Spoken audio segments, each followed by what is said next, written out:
welcome all of you here. As you know, for the last 4 years I've been dedicated to freedom.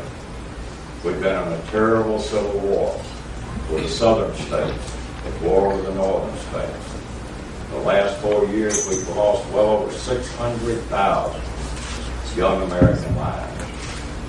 During this war for the last 4 years I've been dedicated to two things: freeing the slaves if the opportunity arose.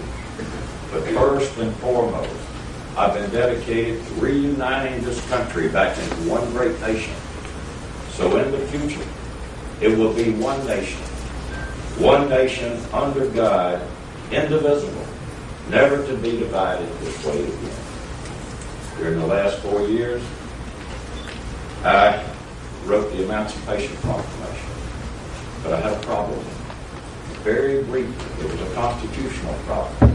And very briefly, let me explain to you what happened. A slave in the United States lived in a slave state, then a free state, then a slave state. He sued for his freedom. It went all the way to the Supreme Court. He lost. Slavery was legal.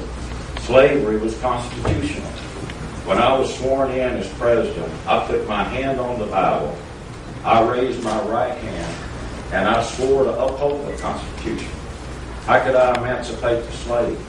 I did it this way. I'm Commander-in-Chief of the Armed Forces. I'll make it a military issue. I wrote it in such a way it only pertained to the slaves in the states at war with the United States. No slaves in the North, no slaves in the border states like Kentucky, Missouri, Maryland, Delaware, not even the slaves in New Orleans, because we had already conquered it. It was under our control. The thinking was, maybe they would revolt, join our ranks. We started enlisting black troops about that time. And last Sunday, Palm Sunday, 5 days ago, when Robert E. Lee surrendered the Southern forces, we had more black troops in the Union Army than the Confederate Army had troops.